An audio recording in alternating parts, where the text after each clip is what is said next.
Are you ready for the best damn radio show on the planet? Man Hour Nation, rise up.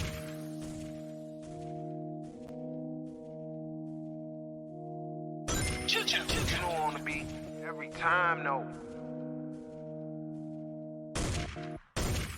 I would like to personally welcome you to Man Hour After Dark. Say that then. Why I bring you the host, Mike, Buck, and Cone. You know who's coming to the stage. More talk than what you about to hear right here. I second that. Go. You know that it's us when we talking about sports. Giving you facts on the field to the core. Tune in, we need the support. 1 hour too short, still listen some more. On all your stations, not dropping no music. Starts like Adidas, but Nike just do it. Down 4 in the 4th, we go for the win. Michael 2 seconds, we taking it in. Buck, Mike, and Combs, you know what's going on. Man, now we're After Dark, no LA, we the big spark. No 4th and inches won't cut short. Got the best talking, it's all sports. Buzzing more than buzzer beaters. We coming live, all 3 speakers go.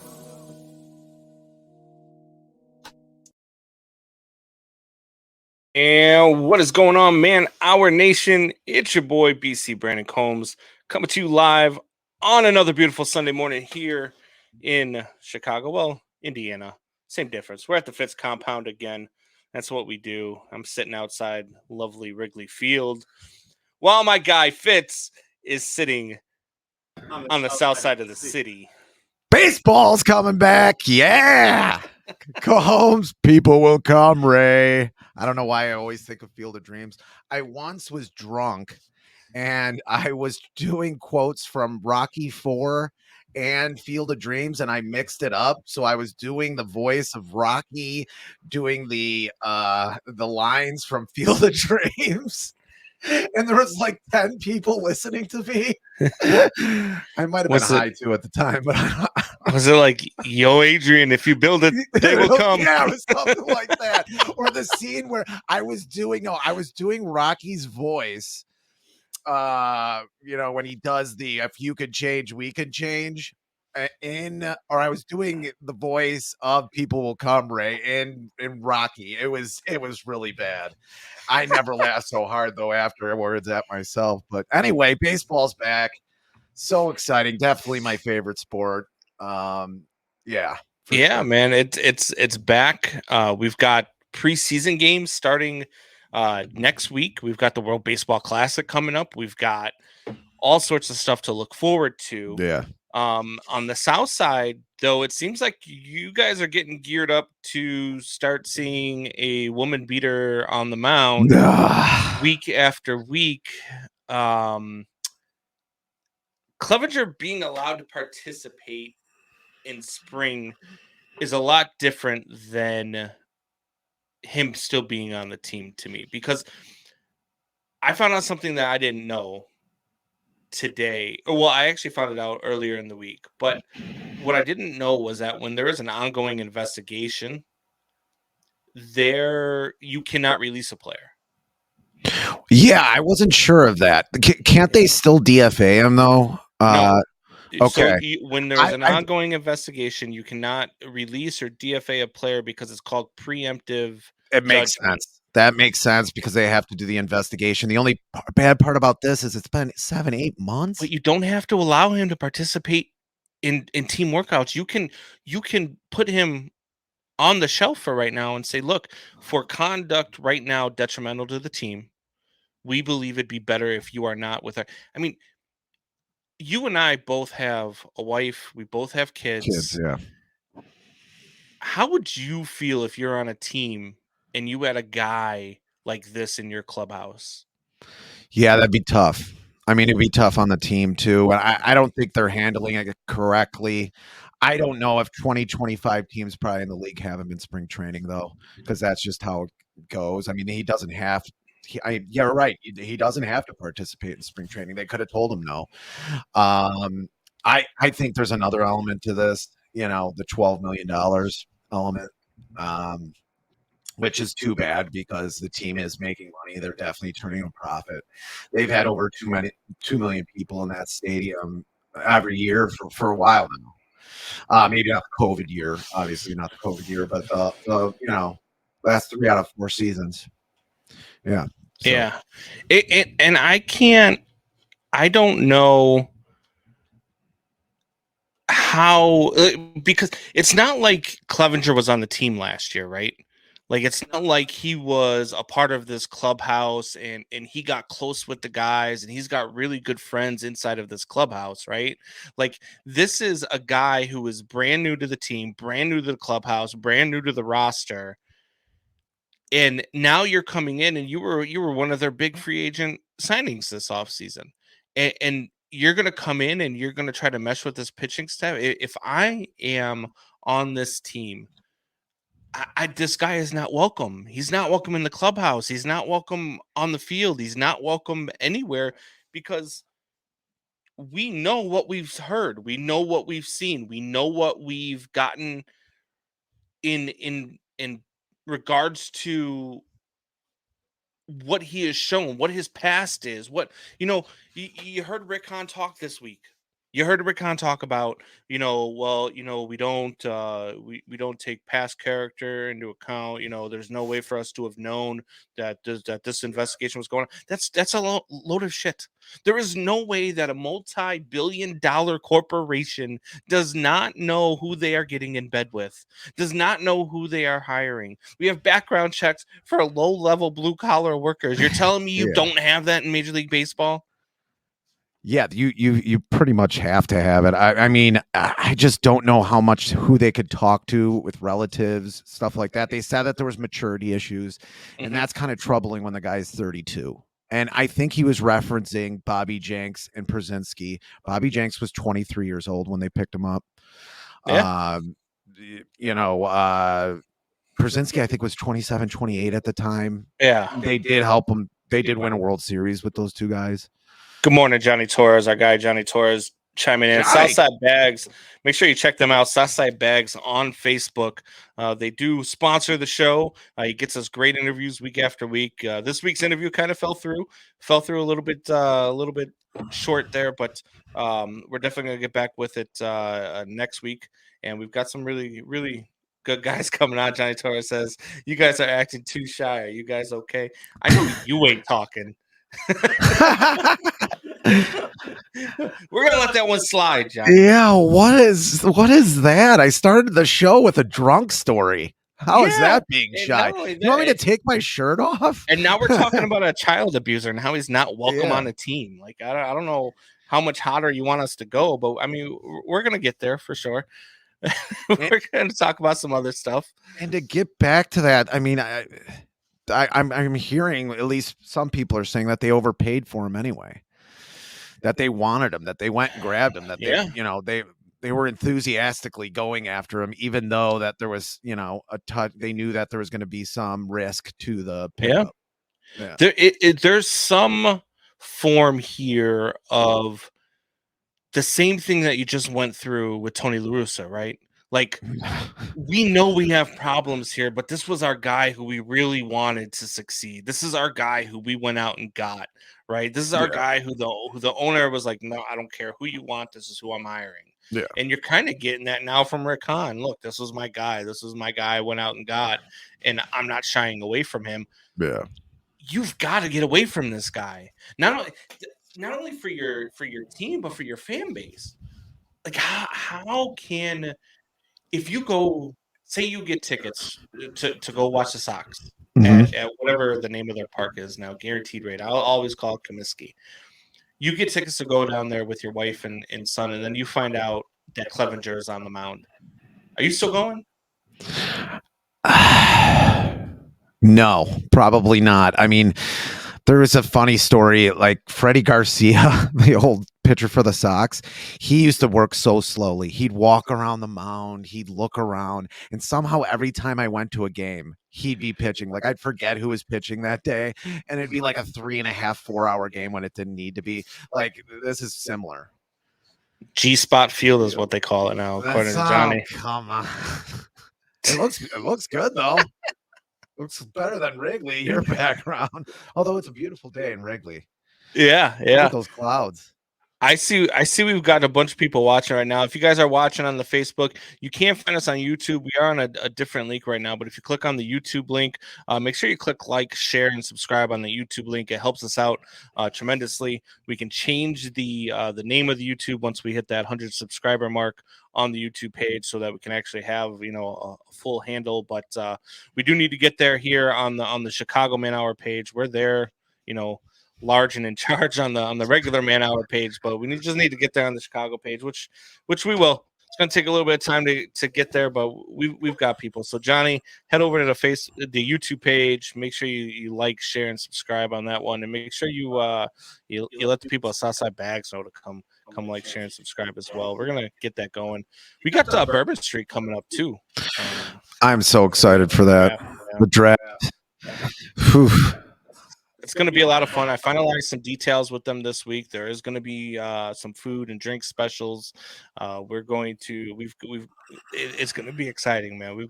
There's a lot of cool stuff. I haven't let you in on all of it yet. We're going to talk more after the show, but surprise. There's going to be a lot. Let me be surprised now. Cool.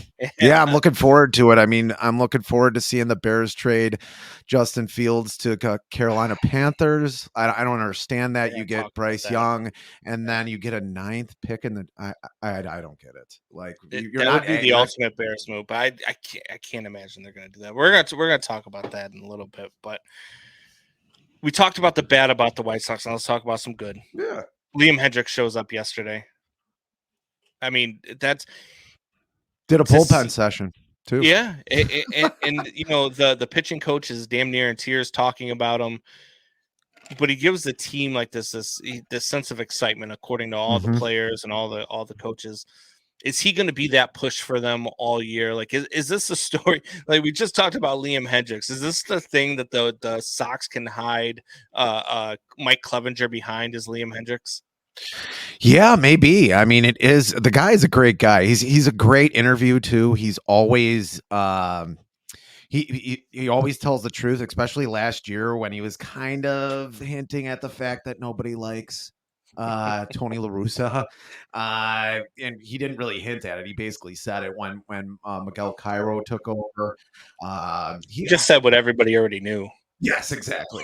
Yeah, that nobody liked him in the clubhouse, and he was a freaking vampire. Just brought everybody down. Made, like I said before, made one of the most interesting. But he left for medical reasons, right? Yeah, exactly. Yeah. Maybe somebody put a microwave on right by his pacemaker. I don't know. They installed one into his desk without him knowing. That they roll. Yeah. They have a remote. Jerry Reinsdorf had a little remote, but I don't know if Jerry would do that. Maybe Rick Hahn did it, because I know Rick Hahn didn't want him. Oh, come on. The food is much better, Johnny. I'm sorry. Their food is much better. Johnny says, Fitz, don't you dare try to compare G-Spot with Wrigley Field.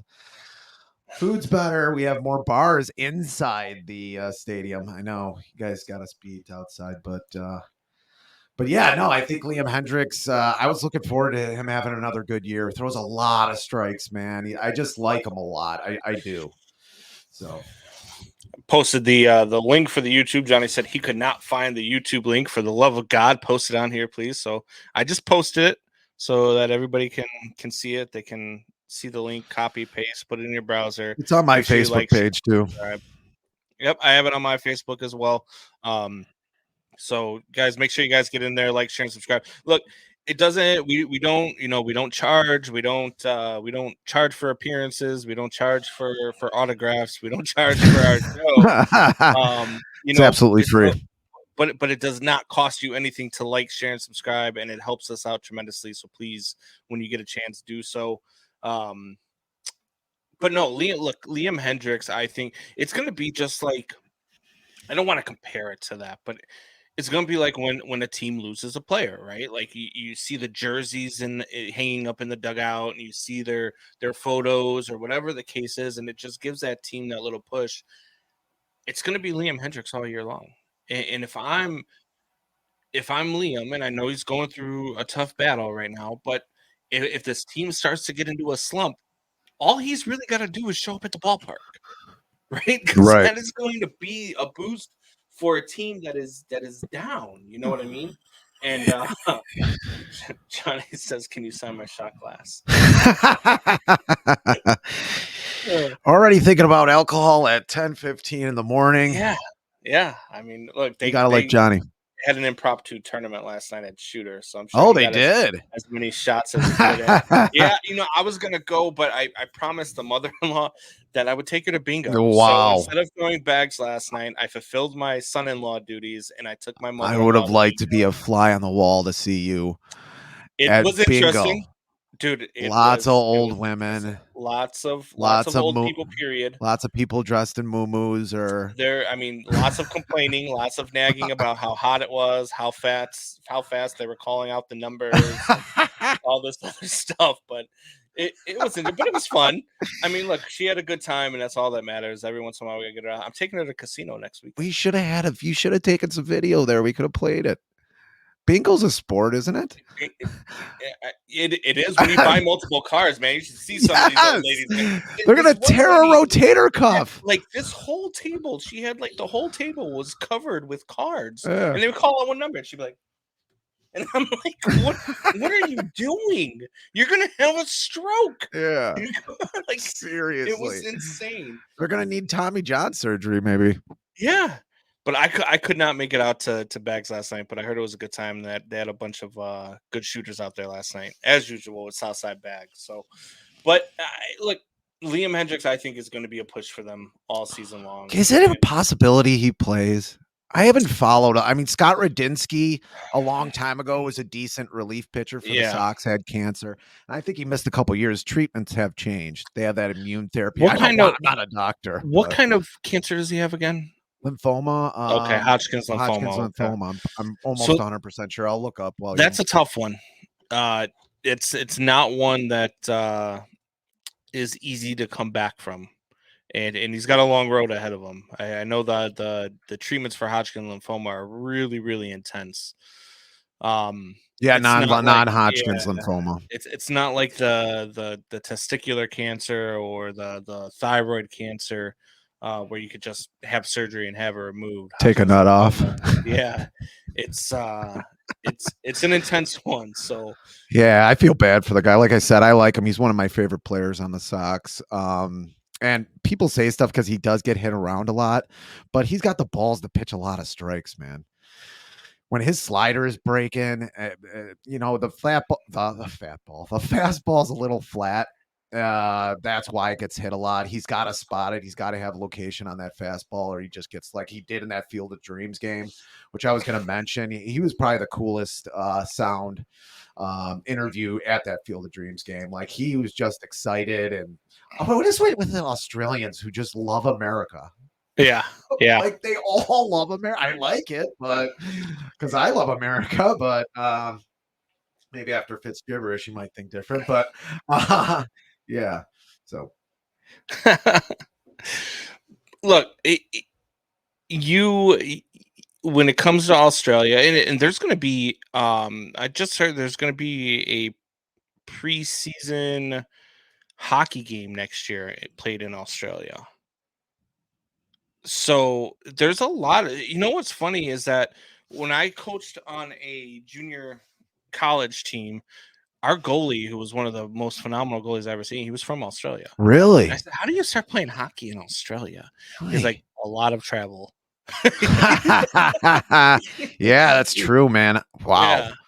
He said we had one rink. That's dedication. And you can only use it for like 1 month a year. He's like, so he left his family at like 8 years old to go play hockey. Like his mom and dad sent him to go live with his aunt in another country to go play hockey. And that's dedication, man. Yeah. Jeez. Wow. Did he go pro? Get close to pro? He went into, I believe he was on Team Australia in the junior worlds, and then after that he went off to college, but I haven't seen him anywhere in the pros since. But you never know. Yeah, I mean, it's one of those things where sometimes you lose. No fun, America. Sometimes you lose track of people. You know what I mean? It's just it's how the world works nowadays. Even with social media. Yeah. I still tend to lose track of people. But Yep. So the Cubs signed Edwin Rios. Another lefty. Another lefty. I mean, yeah, you can't have enough of them. It's a lefty sport. Third baseman. They were in spring training for 2 days, and they started putting Nick Madrigal at third to take reps at third base. Ooh. And I think 2 days of watching Nick Madrigal at third base sent them out on a mission to find a third baseman. You can't have a guy on your corner infield who, tops out at maybe 10 home runs. I mean, whether he could play defense there, I don't know. He was a decent defensive player. He was a minus on the Sox, but I'm sure, that was his first year. He didn't play many games with the Sox that year. He got hurt, shortened, and then traded to the Cubs. So, yeah, and I just, when you're putting Nick Madrigal at third base, it's not a ideal situation. But you've got Christopher Morel, who I think could be a phenomenal third baseman, and you've got Patrick Wisdom, who I think could be a phenomenal. No, he can't. Never mind. One guy that I don't know, and I don't know if he just fell off of the face of the earth. I don't know what the hell. Where the hell is David Bodie? Yeah, I know. They gave him that contract. What was it? 5 years, 7 year contract about 3 years ago. Couple And mil now a he's year. not even listed on their depth chart. Had that awesome game, that grand slam. That was I have the autographed photo stuff in my basement. That was pretty magical stuff, man. Even from a Sox fan, but yeah, I don't know. Why not give him another shot? He's got some pop in the bat. He could play third base. I mean, that's his natural position is third base. That's I mean, tough. he's still listed in the organization, but he's not even on the major league depth chart. He's not on the 40-man roster. Sheesh. And I don't know why the kid. I mean, look, he was never going to be one of those guys who hits 300 and hits for 25, 30 home runs. Yeah. It's just a world beater. But he's a damn solid defensive player. And he doesn't kill you with the stick. As Johnny says, I like Wisdom on third. Johnny, I think you take too many shots when you watch Wisdom on third. He is a terrible third baseman, and he's a DH. I'm okay with him pitching at DH. I do not want him at third base. If I had to watch him every day at third base this year, I would freaking poke him. Yeah, I mean he's going to play some games at third base, but he doesn't have to play more than 40 or 30. You know what I mean? Yeah. Have him in there to rest, Bodie or whoever they have there. If Rios is going to be there, it's going to be by committee. It looks like I don't think anybody's going to be secure there until next year. Yeah, and I don't think you need to see him there. I got Christopher Morel. I love this kid. This kid is just one of those guys that is just a spark plug. And if he can do what he did in the first half of last season, he's going to be fun to watch. He's probably got to adjust to scouts at this point. That happens to a lot of young players, and they either adjust or they're bagging your groceries. Right. And now you bring on Evan Rios, who hasn't played in more than 32 games in a season. Like his most plate appearances is 92 in his career. So you're getting a guy who has potential. He's 27 years old. A guy who they call a slugger, but I mean he's only got 20 home runs in 4 seasons. So, I mean, how many games played? 112 games played. Okay. So that's kind of a slugger, 20 home runs, and yeah. He's got a career 299 OBP. That's going to be a problem. He's far off Barry Bonds' pace. He's got a 791 OPS. Well, that ain't bad. I mean, their slugging's numbers guy has to be ridiculous. It's 492. Yeah. But close to 500, but he had 27 games. In 27 games last year, he had 7 home runs. Ooh, well, 92 plate appearances, 7 home runs.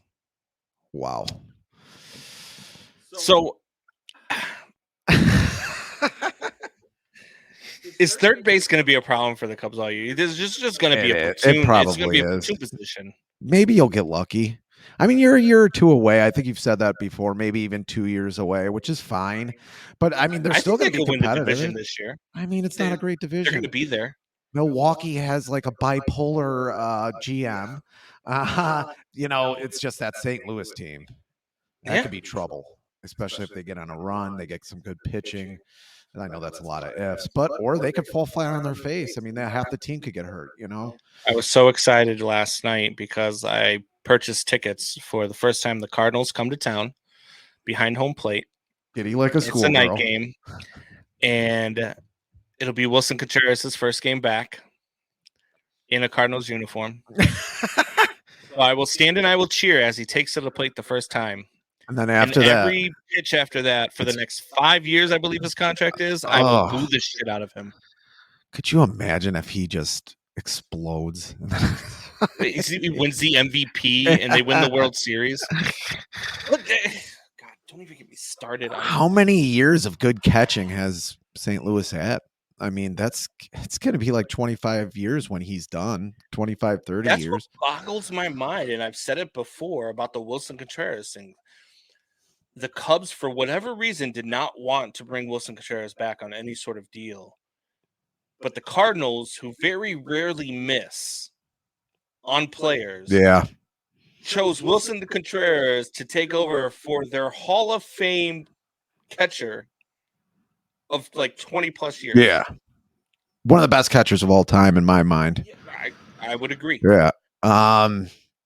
It's the same thing with Jose Abreu with the Astros picking him up. It's like they know something. They know he's going to be good for, this next 3 to 4 years or however long they want to keep him. And it's the same thing with St. Louis and Wilson Contreras. They know there's something there that he's still got a lot of baseball left in him. He's pushing 30, correct? Yeah. So I mean, which is always an issue with a catcher, but there's catchers that have played well into their 30s. Molina being one of them. Brzezinski played till he was 40, even though he wasn't much of a defensive catcher at the end. But still, St. Louis does know something. Yeah, that's how I feel about and they don't miss on players. No, and they went out and got your guy, and now we're sitting here. And I'm not saying Tucker Barnhart is a terrible catcher. But he's not Wilson Contreras. No, Tucker Barnhart. No, he's a good defensive catcher, though, one of the better ones in the league. So, I mean, you need something like that with a young pitching staff. Yeah, and I think he's going to fit right in with the team. Yeah. Like, he's got personality. I watched him during the Cubs convention, some of the conversations he was having. I listened to him talk. I think he's going to fit right in with the team. Yeah. I don't know. I don't get it. I don't get the Wilson. I don't really like the name Tucker.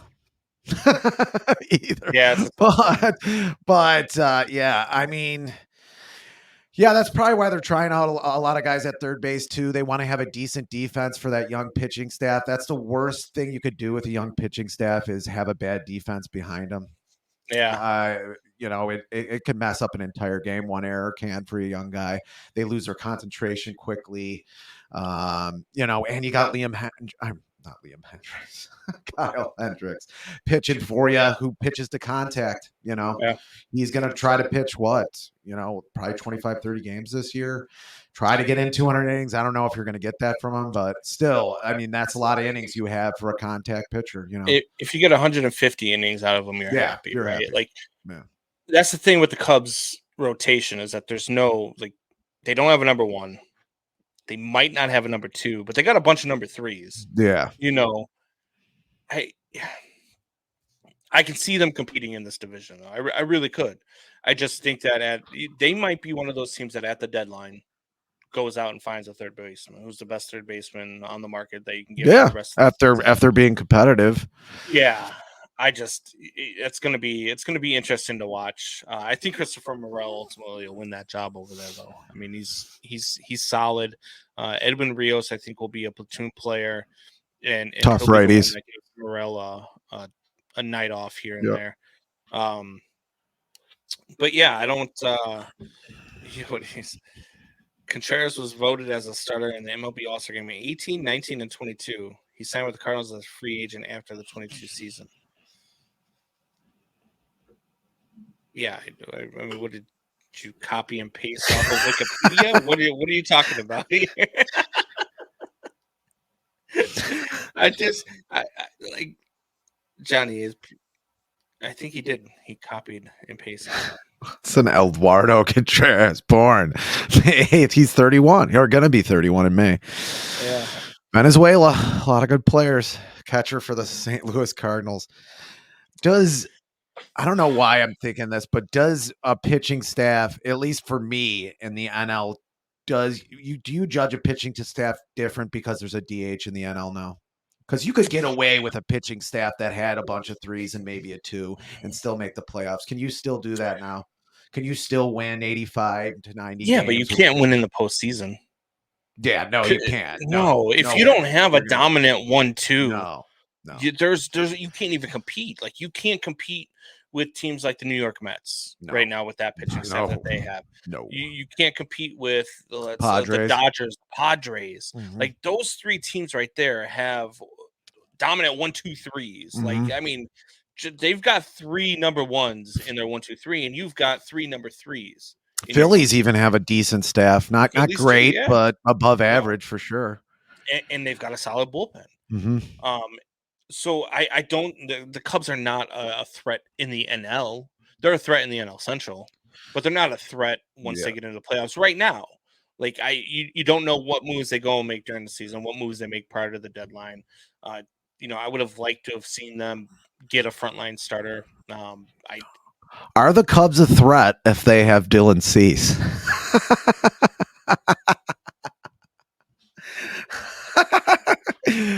I mean, you make it easier and easier week in and week out to start hating the Sox again. Yes. I'm giving you a lot of reasons. I mean, he was coming off Tommy John surgery when they traded him. I'm not going to say they didn't know. I mean, some people thought he had the stuff to be a Cy Young winner, and where he almost won last year. And you didn't know he was going to become this, but it is something to think about. Yeah, it is, and it's going to be fun. Look, I'm super pumped. We've got spring training coming up. We've got the World Baseball Classic. Is that are you looking forward to World Baseball Classic? I want to. I don't know. I don't want lineup is stacked. Yeah, I mean, I don't want Lance Lynn pitching in it, but he is, just because he was injured for part of the season last season and he couldn't work out of it for a while. Came on late. And you're not okay with your players playing in the World Baseball Classic? Not a pitcher. You're anti-American. I'm anti-American.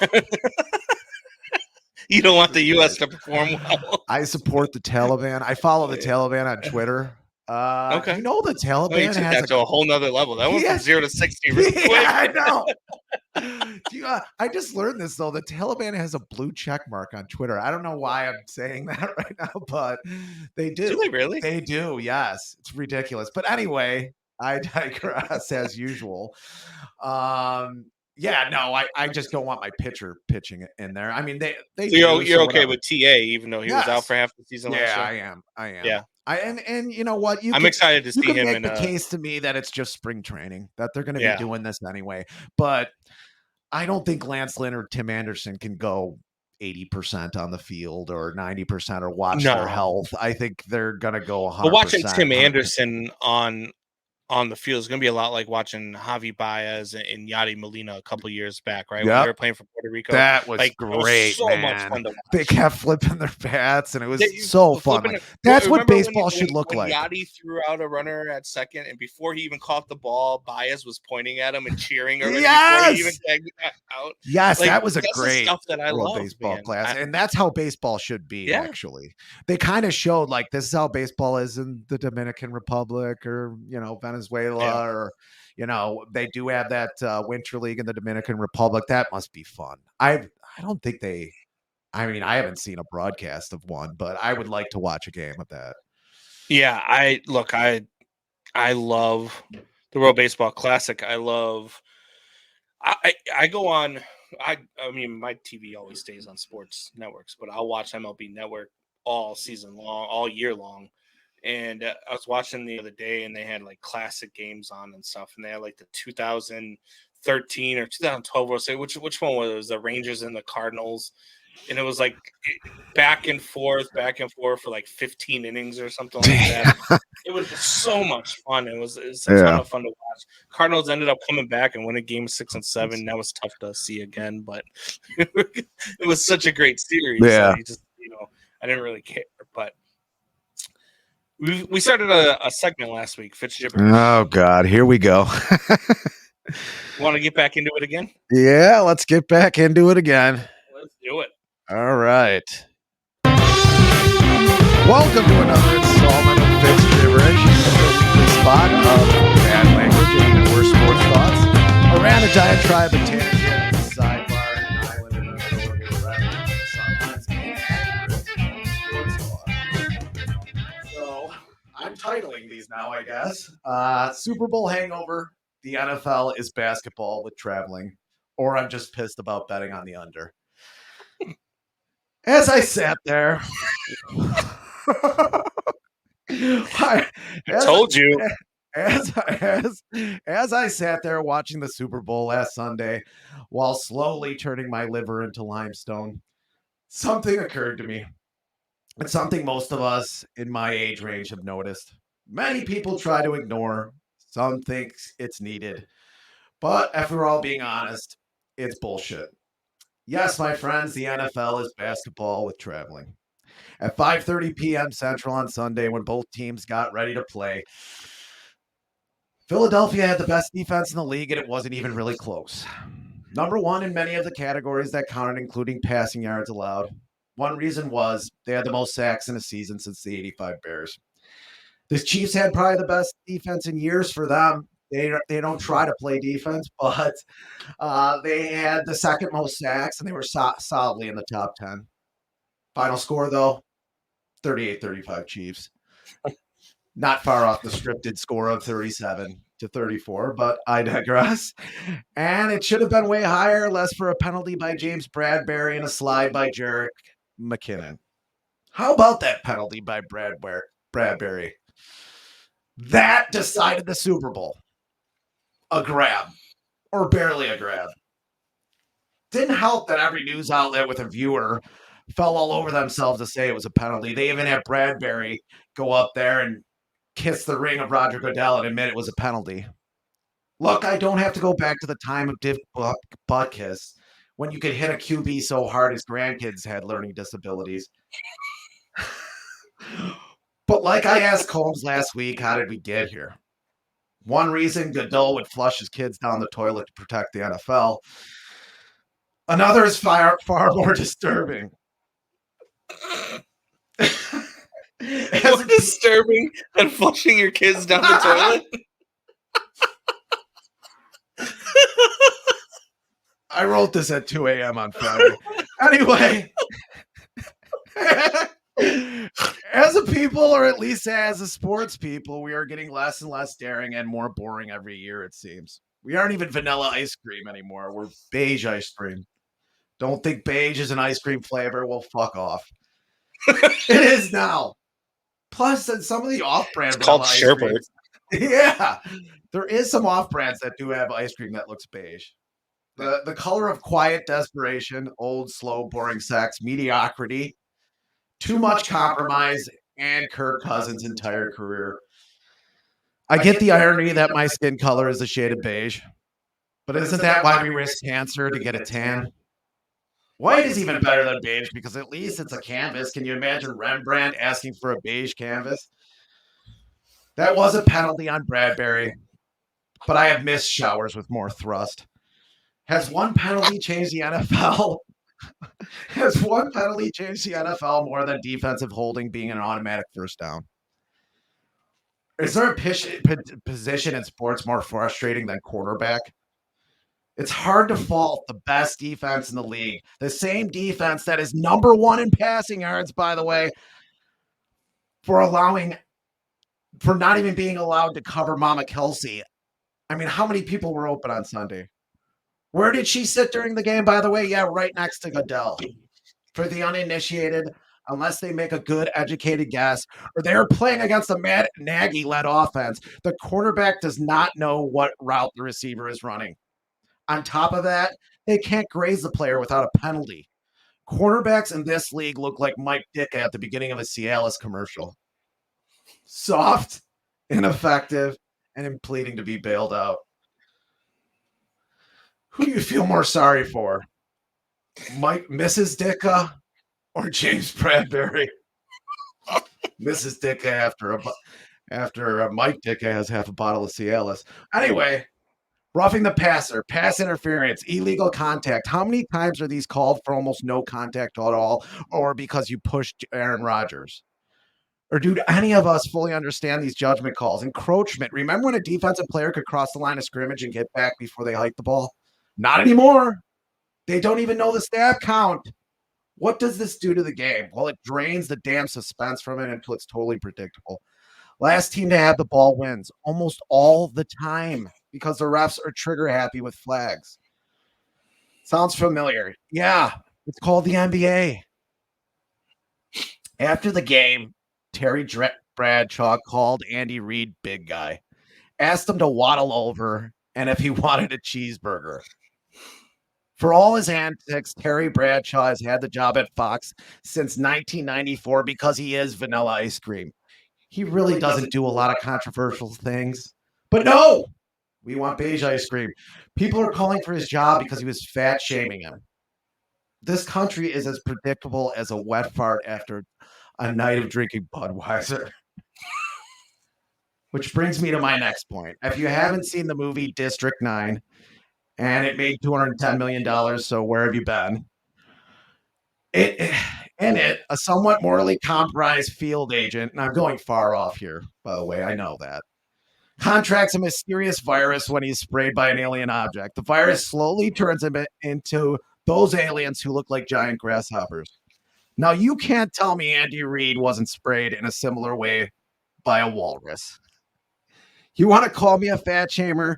The only problem is Reid jokes that he looks like a walrus about eating too many cheeseburgers. And he is a big guy. We're sending heavy machinery across continents to kill thousands of people in a land most of us will never visit, with people speaking a language almost none of us can understand. We are worried about fat shaming. We argue about penalties that should never be rules in the first place. I miss the days when we didn't kid ourselves and let Goodell manipulate us into thinking football was anything but violent and not good for you. It's not.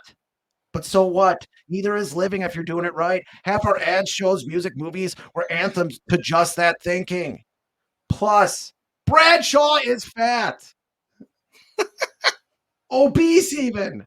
Does that not give him license? McDonald's certainly thinks so. While they help build food deserts around this great country of ours with catchy jingles. Bradshaw will be fine. We shouldn't be worried about him. Maybe if this show, our show, or other shows like it were a little bit bigger, we'd get canceled. And that's what we should worry about. Maybe we should get messy again. Say what we think, mean what we say, respect those who do, especially when we don't agree with them. And maybe instead of beige, go back to red, white, and motherfucking blue, baby. America. But maybe, just maybe, I should have taken the over. And segment. I told you should have taken the over. I know. I told you during our football show. I told you during our pregame show. I said take the over. I said I was pushing. I said I was pushing over to 80. I was closer than you were on the under. Yeah. No, you were. I thought it was going to get above 80. Yeah. That's what we were talking about at the end. If it wasn't for the penalty and maybe the slide and all that, it could have gotten over. But I mean, it's getting predictable, the NFL, especially now. I'm not saying it wasn't a good game. It was. There was a lot of things going on, a lot of cool storylines. Even the Mama Kelsey storyline was pretty good. Yeah. They seemed like two great guys. But I mean, whoever had the ball last was going to win that game. And then what does the better team even win, really? Like, I mean, the penalties, it's too much to watch. That's why, it's kind of like watching the NBA now. So I got into arguments with people all week long on Facebook about the penalty. Yeah. And I get that Chiefs fans are really one-sided about it. Oh, it was a penalty, blah blah. Stop crying, blah blah blah blah blah blah blah. Yeah. You're absolutely correct. It was a penalty by the letter of the law. It was a Yeah. penalty. But put your Chiefs fandom aside.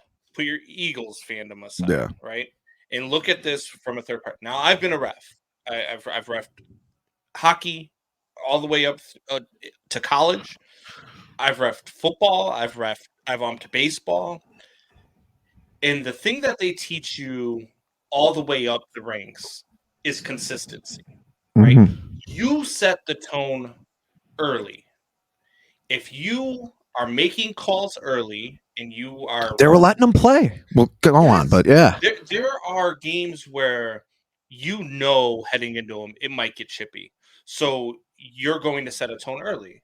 You get chippy, you do something stupid early, I'm throwing a flag. You're holding, throwing a flag on everything to kind of settle all that stuff down. Because once the players get in their minds, hey, these guys are throwing flags, so we need to chill out. Mhm. Then they chill out. But the bad precedence that you set is if you're letting everything go, you're letting everyone play, and that's fine. There's nothing wrong with that. Yeah. Because consistency is the key. So for 58 minutes, you let everything go. There were holding calls. There was helmet to helmets. Mhm. There was face masks.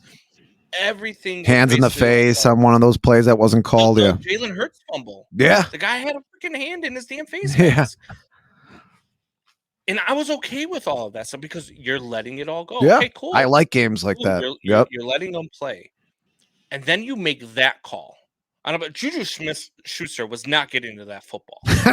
You hate Juju. There was no way he was catching that football. Even if he wasn't held off the line of scrimmage, that ball was so far overthrown. Yeah. He wasn't getting to it. You can't make that call. No, to decide the Super Bowl. A bad call. Not the fact that it wasn't the right call because it was, but it's a bad call because you didn't call it for 58 freaking minutes. Yeah, and you let it decide the Super Bowl. You were letting them go, and it didn't decide the Super Bowl because instead of it being a first down, or instead of it being fourth down and they kick a field goal to take the lead anyway, which they won by a field goal, what it did do was take the opportunity away from Philadelphia. Exactly. To give them the chance to at least come back. How that game was going, though, everybody was open. And why is everybody open all the time? When I watched football 25 years ago, you never saw guys open like this. Well, see, that's what a lot of people are saying. People are like, "Oh, the Philly defense did. They couldn't stop Mahomes." Mahomes averages 300 yards a game. They held him to under 190. They did. You're right. It's not like they didn't do their job. They did their job. Look, they had a rough second half. I mean, the Eagles were all over them in the first. I told you too, didn't I? Yeah. Did I say by halftime the Eagles are going to be out to some sort of big lead? Yeah. No, it happened just the way. Yeah. Yeah. And this call won me money. I was happy about the call because I won $275 off of the call. Nice. So I was happy with the call. But you can't make that call in that situation. And that's what I like. I'm not saying that it was wrong or it wasn't holding or the Chiefs, or the Eagles got screwed or the Chiefs were handed the Super Bowl. None of that. Chiefs went out there and they won that Super Bowl in the second half. The Eagles let them come back. Yeah. You had a 10-point lead in the fourth quarter and you lost the football game. Regardless of that call or not, you lost the football game. That's a good point. Position. Yeah. They might not have drove back downfield because they weren't moving the ball very well in the second half. The Chiefs defense stood up and did their thing in the second half. And they didn't let them run all over them either. And the Chiefs actually had some good runs, which was surprising. I'm not saying it was a bad call, but what I'm saying is you can't make that call at that point. Yeah, you're not making calls. The game. That's what makes it a bad call, is because it's bad officiating. Yeah. It's not. Again, it's not that it shouldn't have been a penalty, because it should have. Everybody's admitted that it should have been a penalty. And I said this the night of the Super Bowl. I called Buck about it because he's a Chiefs fan, and I knew he was going to be over the moon. I wanted to bring him down a little bit, right? So that's why I like to shit in his Cheerios. So I called Buck and I said, "Dude, that was definitely, that shouldn't have been called." And he's like, "Oh, what do you mean? It had to be called." I said, "No, it shouldn't have been called. It's just bad officiating because you didn't call it all game long and then you let it decide the game. That is the epitome of what they teach you not to do." Like you're taught that from the levels of coaching Pee Wee football. And now you're in the NFL making these calls. And Roger Goodell still has the nerve to say this is the best season or the best officiating they've ever had. Yeah, I mean there was a similar game the Bears played where they came back against the Vikings. I think we talked about it at the time. I think that was one of our first shows or second shows. Yeah, we literally that's what we do on the show. We relitigate the past. But it was the complete opposite. They were calling everything in that game. And there was a pass interference call that was nothing that was called on Jalen Johnson. And then the Bears get the ball back to end the game. They had their last drive.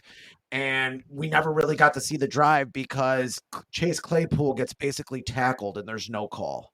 Yeah. And it's like you're calling that all game and then you just stop calling that the last 2 minutes of the game. Like, what the hell? And it did decide that game because the Bears, next down was 4th down. And it would have been like a 30 or 40-yard play. They would have had like 10 more yards to go to kick a field goal and win. They lost by like a point or two. Yeah. I don't remember the actual score, but it was the same thing. Yeah, no, the officiating hasn't been good. And it gets worse because a lot of these penalties probably shouldn't be penalties. It probably shouldn't be a rule. I mean, I get why they make it first down because you're holding a guy and who knows where the play could have gone. I get the logic there. But that's when you should be able to separate pass interference and holding, right?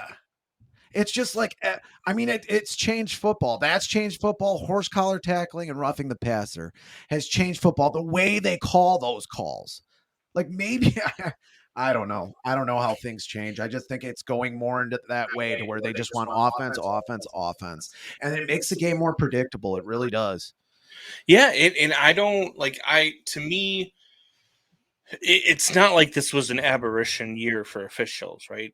Officiating in the NFL has been bad for about 3 or 4 years. Yeah. Now. And it's getting progressively worse. Yeah. So that's why I don't get when he comes out and says, I don't understand how a guy whose job it is to watch football every day can sit there and lie to you, and because we know what we're seeing. He thinks he definitely thinks that the IQ level of his fandom is really low because of some of the shit he says. Yeah. And he purposely tries to manipulate them with all these penalties that, we're protecting the players. You don't get CTE exclusively from concussions. You get them from subconcussive hits, from constantly hitting. And that's what they do in football. So let's stop this charade and how we do everything. That's why I think it's connected to the Terry Bradshaw thing. Do we really give a shit that he called a big guy? Does anybody really care about that? Or is it like one person cares about it? Like, or a couple people on Twitter care about it? Like, who really cares that one fat guy is calling another guy fat? Look, I'm a fat kid. I tell people all the time. People would be like, "Oh, where do you want to go for lunch?" I'll be like, "Dude, I'm a fat kid. Wherever you want to go." Like, we just had tacos the other day. That's just America, though, man. Yeah, that's the world we live in right now, where it's just everybody's offended by everything. But maybe that's a good transition because speaking of being offended, speaking of thinking that your fan base's IQ is low. A new rumor out there that the Bears are trading Justin Fields to Carolina. You talked about it a little bit earlier. Yeah. Offseason, free agency begins on February 21st. The Bears have the number 1 draft pick. Now, I don't believe that would be a straight up trade with Carolina for the number 1 overall pick because that would be stupid. Yeah.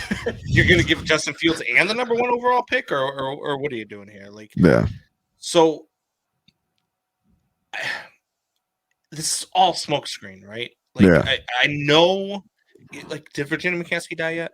No, she's still alive. Blood pressure check, 100 years old, and I'm telling you, I'll say it again. Bezos is putting a lot of money into de-aging people, so she might live to be 100. She might outlast you with the way you eat. I mean, this is why life is just so unfair because you get people out there who are living their lives to be 100 years old, sucking the souls out of fan bases, and it's just not fair. Like she should have died years ago.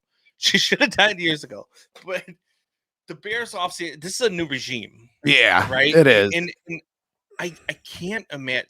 This would be, if this was 2 years ago, I would be like, yeah, we're going to trade Fields, and we're going to draft Bryce Young, and he's going to have a concussion week 1 and never play football. No, ever Nagy again. would have done that for sure. Oh, He yeah. would want a pocket passer or Yeah. whatever the hell that is. He's in the Yeah, and he Chiefs, and clearly didn't want Mahomes Fields. is not a total No. pocket passer. He can do it, but he plays out of the pocket. How about all the them? time. How about them grooming him to be the successor to Andy Reid? By the way, Are you serious? Yeah, Chiefs fans got to be 64. out of their mind. God, I Reed better start eating salads if Yeah. you're a Kansas City fan. Yeah, you better start sending them some salad coupons. But no, if this was a couple years ago, I would say we're doing it. I believe in this regime, and to me, and I got in this argument again with my buddy Wayne G, who was on the Recasted podcast. You guys can hear it. I just did a Recasted podcast with him where we Very recasted. cool. I gotta check it out. 8 Men Out. Oh actually. yeah, you were telling me Yeah. about that. Love So, that movie. It was a lot. Oh, dude, it was one of my favorite baseball movies ever. Yeah. Um, Well done. So check that out at the Recasted podcast. But I was talking with Wayne, and he thinks that I'm an idiot for saying that there is zero chance the Bears should trade Justin Fields. And you're not going to get anything in this draft that is a better product right now in the NFL than what Justin Fields is.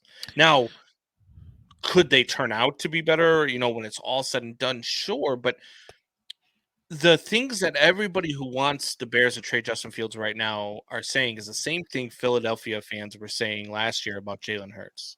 And then the Eagles went and built around Jalen Hurts, and they went to the Super Bowl this year. Yep. And I believe we have the same thing in Justin Fields. I believe we have the better version in Justin Fields. I believe Justin Fields is a better overall quarterback than Jalen Hurts. Better runner for sure. Maybe the top 5 man with the ball in his hands in the league right now. Yeah. And that's not sustainable. Yeah, but he's not going to be doing that for the rest of his career. And even if it's not sustainable, let's say he only has a 7 or 8 year career, it's going to be dynamic. But I think he does want to throw from the pocket. And if he has 400 or 500 yards a year, like a lot of these guys, your Josh Allens are turning into that. Jalen Hurts is basically that, where he bails you out of a third down. You don't have to call runs for Justin Fields. That's the one thing I didn't like about the Bears offense this season. They called way too many runs for him. That's got to go away, because his scrambling, all the plays that were the 60-yard plays when you have 5 plays over 50 yards with running, all those plays were scrambles. So why are we designing runs for him?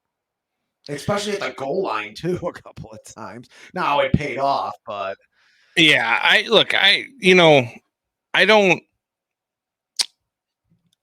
think that when it all boils down, I think that with Justin Fields, you are going to be closer to Patrick Mahomes, what's his face out there in Buffalo, Josh Allen. Yeah, I believe you're going to be closer to that type of quarterback play than you are going to be the quarterback play that you've seen over the last 2 years out of Justin Fields, which again, this past year wasn't atrocious. He set the rushing record. He was still doing things with wide receivers that couldn't catch a cold. Yeah. And an offensive line that couldn't block to save their lives. No. So imagine what happens when you give him protection, when you give him weapons. I think that everything about trading Justin Fields right now from the Bears is a smokescreen. Anytime I hear it, I just roll my eyes, because it's just about gaining leverage for that number 1 pick. Yeah, and do you think, you mentioned Rich Eisen, the Rich Eisen show? I went back and looked at that interview. Do you think Justin Fields might have lied in that interview? Maybe done a play action fake? That's what quarterbacks do. They lie for that's their job, is to lie and fake things out. And, he said the Bears didn't tell him anything whether they were going to trade him or not. There's no way. He lawyered the shit out of him. Yes, exactly.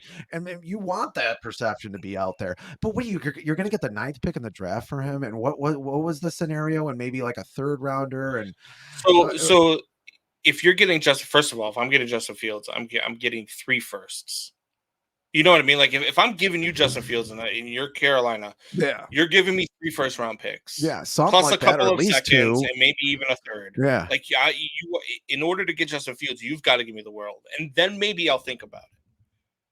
Maybe. Yeah. You know what I mean? But and I don't think that's going to be on the table. That's, well, Carolina would be smart to do it. The Bears would be stupid to do it. Yeah. It doesn't make any sense in any stretch because CJ Stroud is not a guy who is going to come in and set you on fire. As a matter of fact, it's Justin Fields light. If you trade with Indy and they take CJ Stroud and you get next year's first out of it with that trade, I'm looking forward to that because the Bears could be really good and still have a top number 1. Exactly. So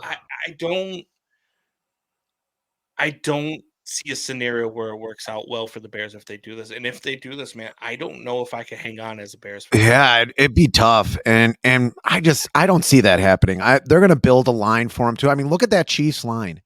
Yeah. And from what I've heard, Ryan Poles had his fingerprints all over that line. Yeah. That was probably the difference in the game, other than, James Bradbury. But and there is a good offensive tackle. Orlando Brown Jr. Coming as a free agent from Kansas City. Something. And then you don't have to draft one. He already knows what he's doing. Yes. He kind of had problems in the offseason when I went through some free agents a few weeks ago. We talked about it, where he did have kind of problems with the Chiefs. Yep. And they had a franchise tag him. Now they can do it one more time, which I think it's a no-brainer. They're going to have to do it. Mm-hmm. Because they can't take him long term with Mahomes' contract and all the other contracts they're juggling around over there. But maybe they do sign him long term. I don't know. Nothing they do in the off season, in free agency, I should say, nothing they do in free agency is going to hinder the value of that number 1 pick. Carolina still could think that, hey, you might, sure, you built the line and you got wide receivers and you did everything you needed to do in free agency. Doesn't mean you're building around Justin. Maybe you're building that for CJ Stroud. Maybe you're building that for Bryce Young. Maybe you're doing that for the next guy. I like Will Levi. Go down a rabbit hole with that guy on YouTube. I mean, that's something. But he's still Will Levi is just maybe Justin Fields, right. Probably not. But that's what I'm saying. Like, I still think that there is a pathway, and I keep hearing the Bears aren't going to get a haul for the number 1 overall pick, and I don't believe that that's true. And maybe you don't even need a haul. Like I said before, you trade the number 1 to Houston for the number 2 and the number 12 and a second-round pick. It's not a haul. Not for the number 1 overall pick.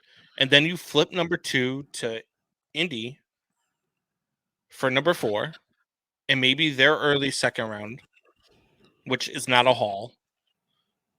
They get their quarterbacks. You would now have the 4 and the 12. You've got Will Anderson or the kid out of Jalen Carter. Yeah, you got one of those 2 guys, and then at 12, your receiver could be there. Whether it's Quentin Johnston, whether it is the kid out of I'm not even gonna try.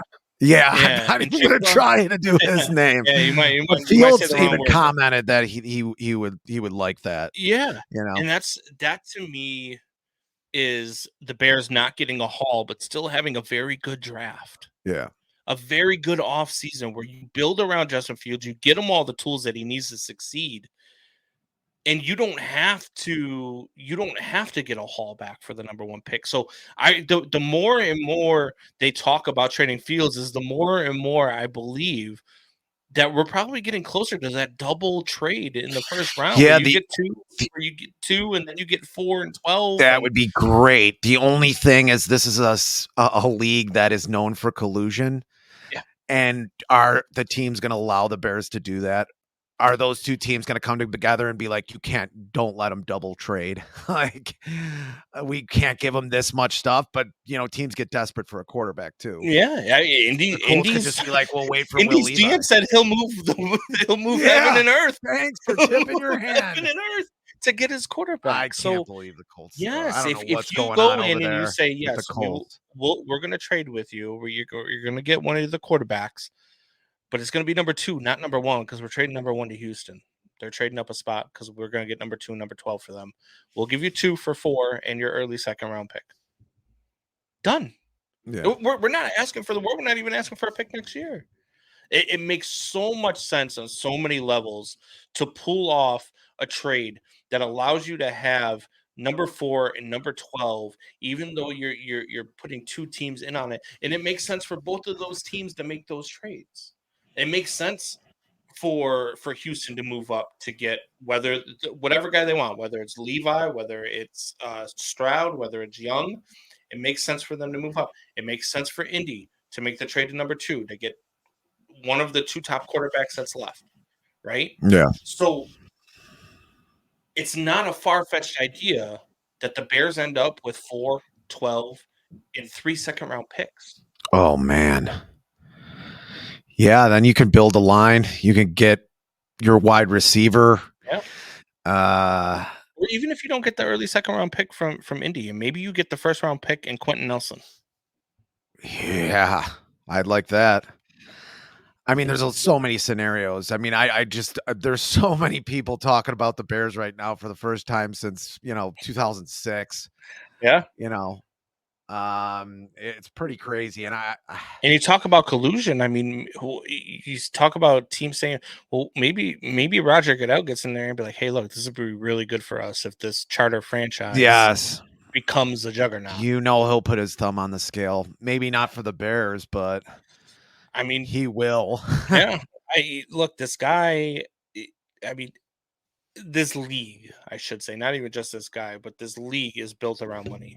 Yeah. Oh, yeah. That's why he's still in. He would have been gone long ago, but he's making people too much money. Any of the owners care about whether or not they actually win the Super Bowl? They like it. They like to win the Super Bowl, right? Like I just think they like power. You think Virginia McCaskey over the last 40 years has cared whether or not she's won the Super Bowl? Clearly, she doesn't. Clearly, the McCaskies just care about the money. It's hard. I mean, the Bears, the last 40 or without the 85, the last 35 years. Jeremiah says, just give us all the picks. And we'll still fuck it up and be 3-15 next year. We'll still mess it up. We have an all-star team and we mess it up. Yeah.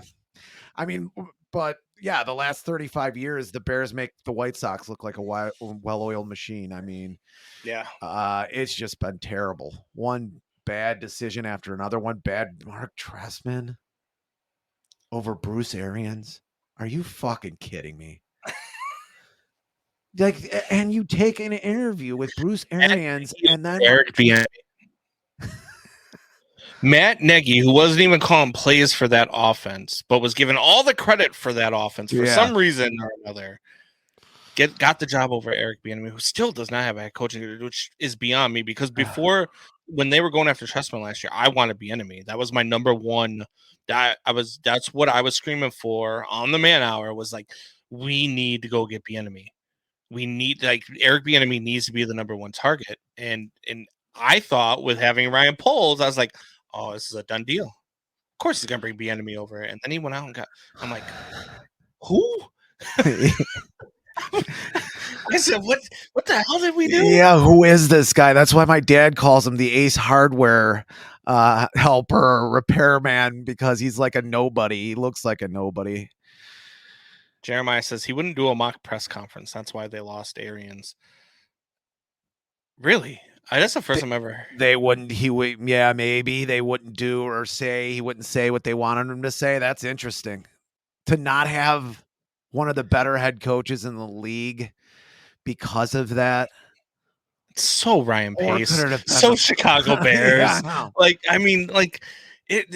that's why I'm saying I think that, especially with the Arlington Heights deal now being official, and they closed on the property, and I know they haven't just said whether or not they're actually going to move out of Chicago yet, but now they have the property. They closed on it. It's a done deal. The Bears own Arlington Heights. Are you going to wear a Southside Chicago Cardinals jersey? All right, we can end the show. Thanks everybody for listening. I won't even support St. Lawrence High School because they have the St. Louis logo. My one of my good friends, both of his kids go to St. Lawrence High School. I went to a couple of events there, Yeah. but I can't I see the logo and I want to kick a puppy. So yeah, no, I will not wear anything to deal with the Chicago Cardinals. If we have a Chicago Cardinals team, I will Used to. we won't even talk We about them used on the to. show. We won't even talk about them on the show just because their name is the Cardinals. All right. Next Fitz gibberish segment is my letter of resignation. Would you, if they did bring in a second team, would you consider? I'd jump off the bandwagon so fast I'd sprain my ankle. Really? Yes, I'd probably. Why? What loyalty would I have to the Bears? Other than my parents love them. What do you I mean, they're mean? basically in my blood. I go nuts and yell at the TV all the time. Even my 4-year-old kid's like, Dad, why are you yelling, Dad? And then I throw tobacco at his face. No wonder you're all right with Clevenger being on the field. All right, so that's where we're going to end it here. We were going to get into some Bulls and Blackhawks talk, but nobody wants to really talk about them. Yeah. Bulls going after Russell Westbrook. That do anything for you? No, not at all. He's basically a cancer now, and he's not as good anymore. Great. So we'll have 2 more wins than what we planned on having. Yeah, exactly. Get a lesser pick in the draft if they don't make the play. I mean, a lesser pick, maybe one or 2 lottery balls. They're a bad organization too right now. They not really a bad organization, but they're a bad team. Really bad team. I think Billy Donovan's lost that team. They need to make bad because I like Billy Donovan. But... I do too. I think they need to revamp it though, and I think Billy Donovan will keep his job. Patrick Kane. I mean, the Bulls and Hawks are just a shit show. Patrick Kane says he has 2 teams on his list, the Rangers and the Maple Leafs. The Rangers went out and got Tarasenko, so they're not going to go out and get Patrick Kane. I saw that. And the Maple Leafs, they're not planning on making any huge moves at the deadline, so Patrick Kane stays in Chicago?